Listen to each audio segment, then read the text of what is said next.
have to say, am I on? You going to hear me? That this is the first time people have clapped that I was preaching as a woman. The very first time I preached at Georgiana years ago, I had an older woman come up to me, and she couldn't hear very well, and she came to shake my hand, and she said, "Well, I've never heard a woman preach, but you weren't all that bad." So I think that was a compliment in some way. I don't know. But thank you for your great welcome. It's just a joy to be here. Pastor Gene told me that you all have kind of just finished a series on love and are getting ready to kind of go into a series on service, living out our faith. And so I've been thinking a lot about that connection this week. And we were in school together at Asbury Seminary, and one of our professors, Steve Harper, recently wrote this. And I'm going to read it kind of slow because it's just filled with wisdom. That the soul is like a lung. It breathes. The soul must inhale inspiration and exhale application. If we only inhale, we explode. If we only exhale, we erode. The former leads to spiritual bloating, and the latter leads to spiritual depletion. Like any disease, there are symptoms. Spiritual superiority is the sign of a soul too full of itself, and spiritual burnout is the sign of a soul too empty to carry on. Frederick Buechner has said, "Listen to your life." And Parker Palmer says, "Let your life speak." Both are reminding us that our soul is trying to get through to us, trying to tell us to breathe. So I love that, thinking of what it is that we do here, and that's that inhaling piece. And then when we leave here, that's that exhaling piece of what it is that we carry out our faith. And so many people ask me, what is it that my ministry should be? I just don't know what it is that God's calling me to do, and I know there's something, but I just don't know what it is. And many Christians struggle with this, wanting to follow the Lord, but not knowing where or how to do that. And the more I get asked that question, the more I believe that really we're just called to live one day at a time with integrity. And then, seeking to forgive people, to find love, to express love and find service to others. But every now and then, God calls us to something very specific. I don't necessarily think that God has planned every single parking spot for us right when we get there. Because if another one's open, then we can do another one. And we make choices. Sometimes we turn the wrong way. But there are those moments where God calls you to do something specific. Many times. And as a favorite professor of ours, Gene, I just found out Bob Tuttle's birthday is today. And he used to always say, "Pay attention." And that was his just thing, is you got to pay attention.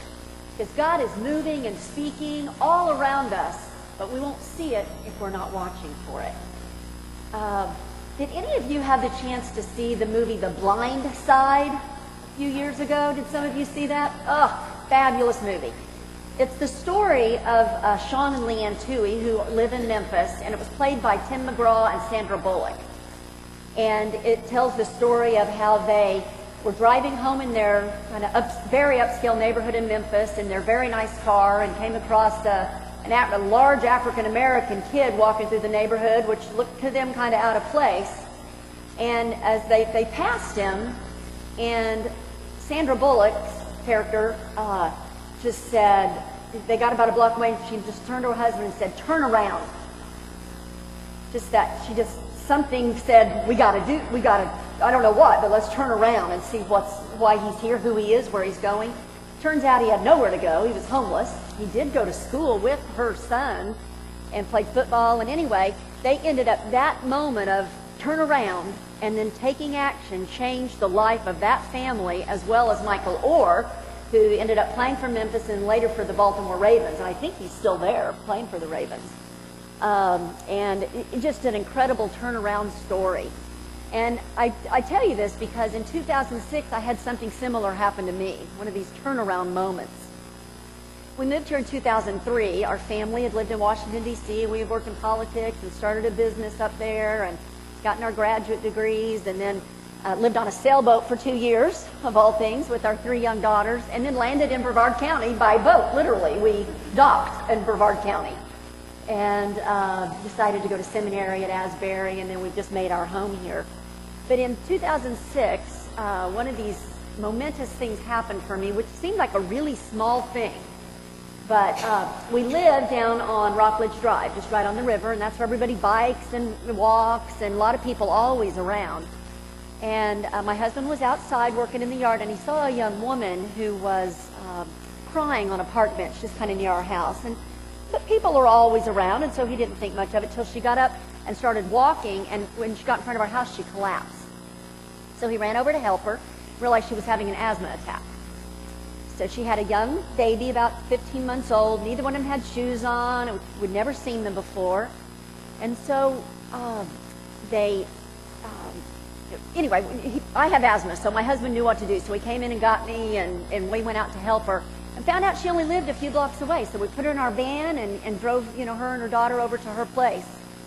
Well, while it was only a few blocks away from our home, it was a world away. The ceilings were falling in with black mildew. There were street cats coming in and out. The kitchen was filthy. It was dark, just dusty. I mean, I had a hard time breathing just walking in there, so no wonder they have asthma. And it's no place for a mom and a baby to be living. And what we learned is that she had gotten out of a car with a boyfriend who was kind of doing road rage with somebody on the river because they weren't going fast enough, as we all know how that happens. And so it scared her, so she got out, and that kind of precipitated this asthma attack. And my husband waited we both waited until the boyfriend came back to make sure that no one was in danger and that sort of thing. And there wasn't. He talked to him. He had played with the baby while I helped my friend with her breathing treatment. So as we left, Pete and I looked at each other as we got in the car and said, something just happened to us, didn't it? And we didn't know what that meant, but both of us just felt a real strong, wow, something just happened. And so the next week, I decided to take by some formula and diapers and just to check on her. So I did that. And then Thanksgiving was coming up soon, so some ladies from my church put together a basket. I do not cook and do not put together baskets, so I'm so grateful for those of you that do. And we took it by to her. And when I left the second time from her little apartment, what I really wanted to do was write a check and get her out of that apartment and get rid of that boyfriend and get her a job and find a car and just fix her problems. But what I really believe God was telling me that moment was, don't rescue her, be her friend. Because what we all really know deep down is you can't change somebody else. You can only provide them help to help them change themselves with the power of the Holy Spirit. So, just trying to really pay attention to these things, it was just this incredible moment. And so I just then started meeting her at McDonald's and taking her to breakfast and just getting to know her. And what I learned was that she had experienced a generational cycle of poverty. Her mother, grandmother, just horrible things happened to this young woman as a child, and were still happening to her. And no resources, no family support. They were, they caused a lot of her troubles. And just a rough situation. And then God ended up one Christmas Eve putting our family in the emergency room at Wusthof to deliver cookies, because the other 3 places we were assigned to go from our church were all closed. And so we thought, well, let's just go by the emergency room and see if we can give the staff cookies.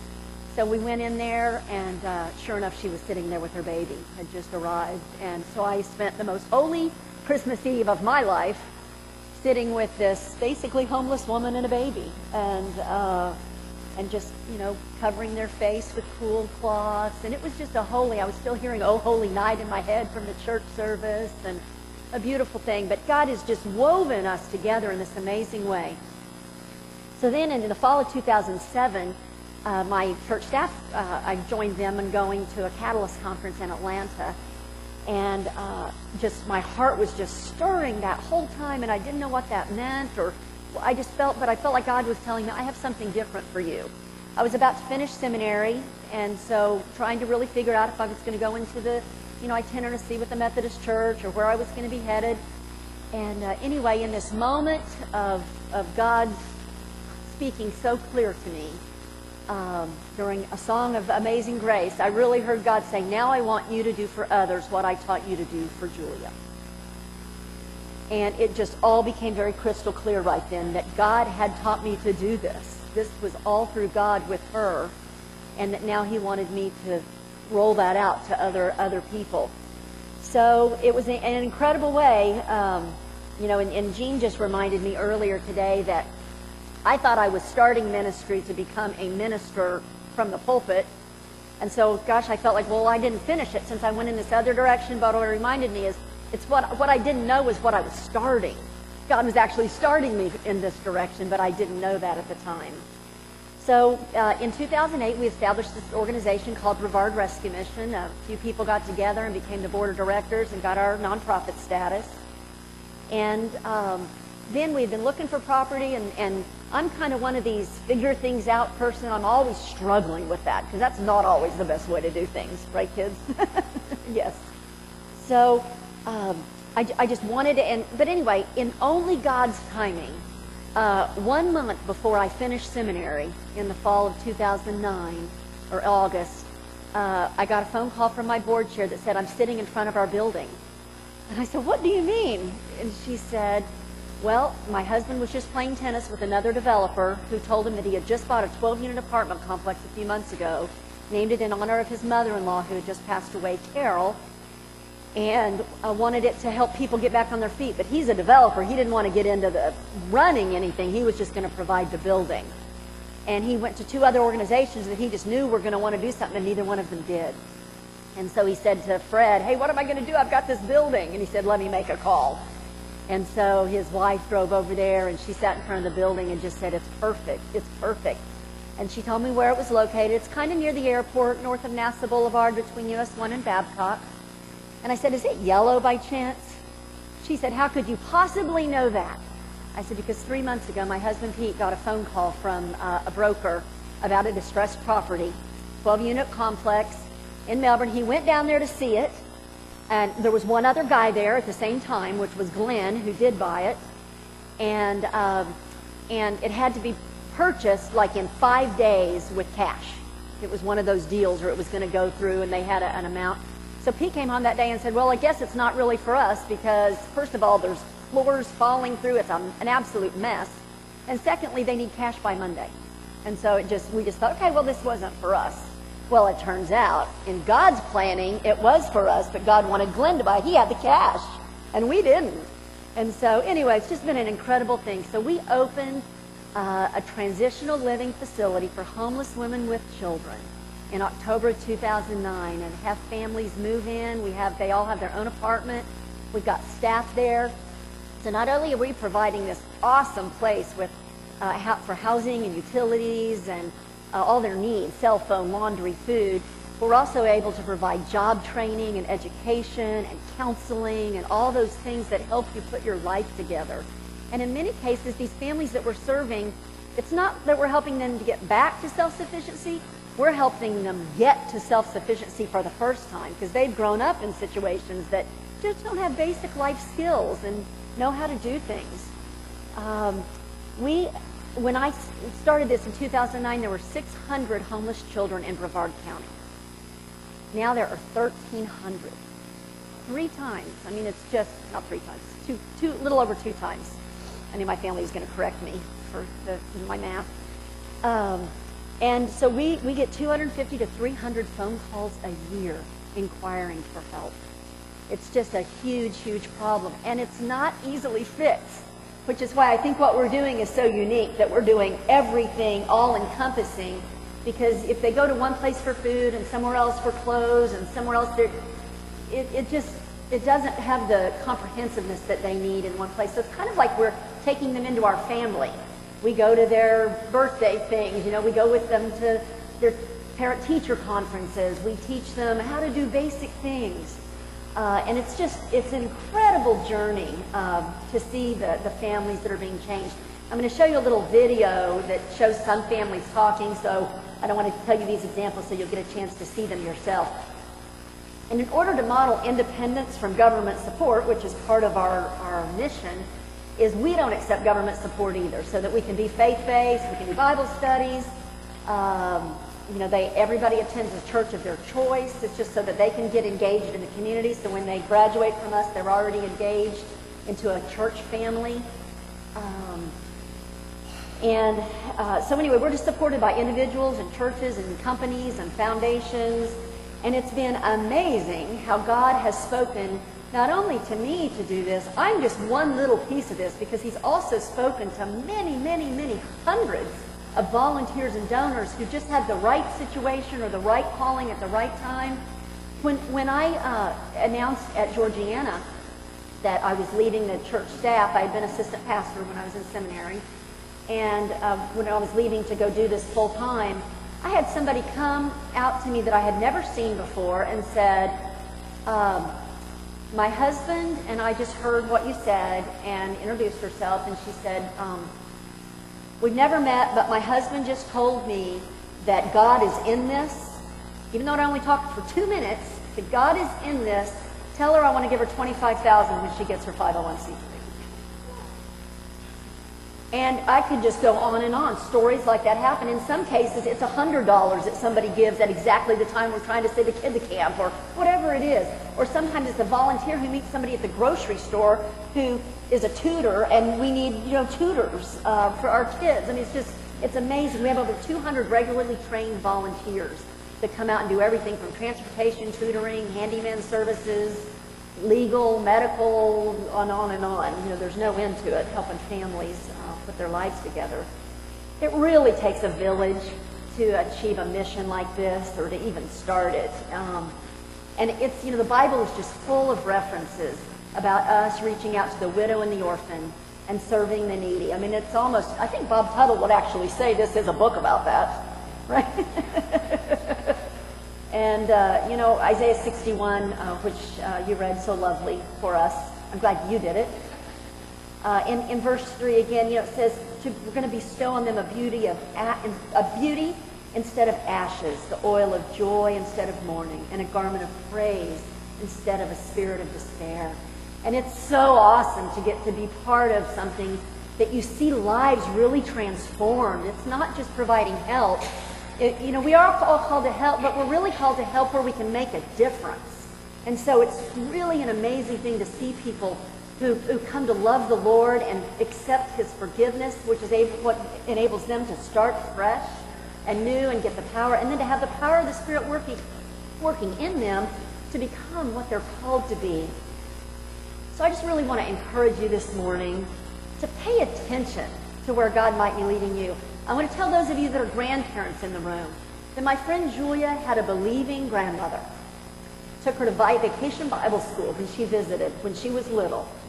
And that put the seed in her. She hadn't developed it yet, but it's what enabled her later to really be able to love and trust the Lord. And now she's married and is a PTA mom and Girl Scout cookie mom, and she's got health issues from a lifetime of poverty, unfortunately, but loves the Lord and is changing my life still on a daily basis. So we can't just care about others, we have to act. And that may be in something as small as I thought of, taking somebody home from in front of my home, or it could be something as picking up the mail for somebody that lives next door to us, or whatever. But God is opening these opportunities for this all the time, but we have to pay attention, or we will miss that calling that God has for us.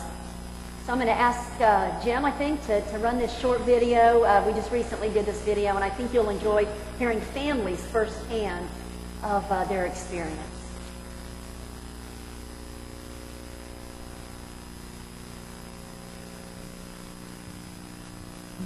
What do you picture when you think of a homeless person? You probably don't picture a mom with 3 kids living in a car or hotel or on someone's couch as she tries to get her kids ready for school. In 2010, there were 600 school-aged children in Brevard County identified as homeless. This year, that number has soared to more than 1,800 children. Brevard Rescue Mission is out to change that.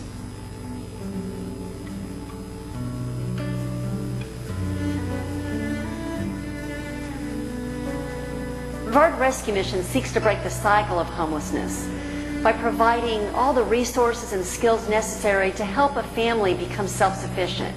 We provide a residential setting for homeless women with children for a 1 to 2 year period where we provide GED tutoring, job training, parenting education, finance and nutrition, all those things needed to become self-sufficient. There's been a lot on my journey here in the past year. I came here pretty unstable, and you know, things were really down. I called every number on the pamphlet, and each place that I called, they were either full or there was a waiting list.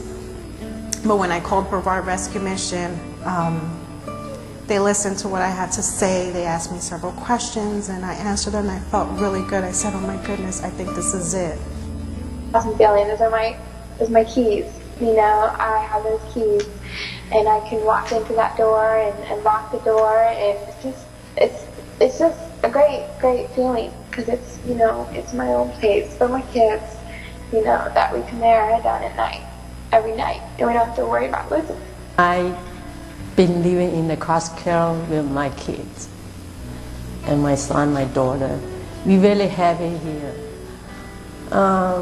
We like a go home. Yeah.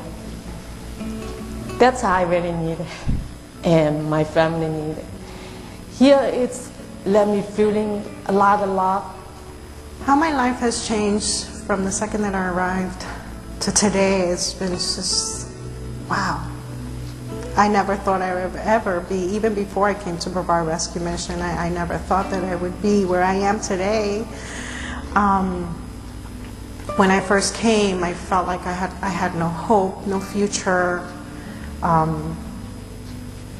worried, how am I going to take care of my daughter? And they've helped me with counseling and group and Bible studies, and I started feeling hope little by little, like, wow, this is okay, you know. They made me see that there is a light at the end of the tunnel, and there is, you know, life.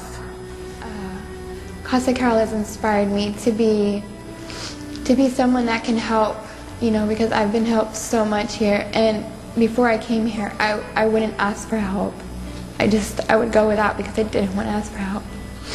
And so I want to be able to help those that are scared to ask for help, and just kind of sway them to get the help that they need, because, you know, we're here for you and we want to help you.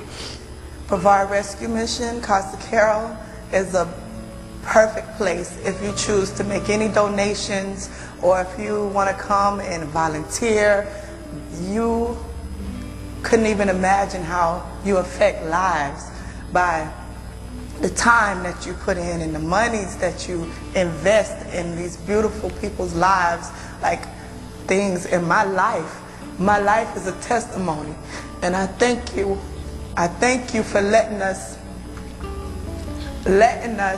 live there and be there, and for me to get all of this information and all of these things, these tools that I needed in order to make my life better. I'm just so grateful. I am Brevard Rescue Mission, Casa Carol success story. So in closing, I just want to have you think in the days and weeks to come about paying attention and turning around and learning to breathe both what we get in church and in fellowship and in the Word of God, and then exhaling that into the world and into the service of others. God bless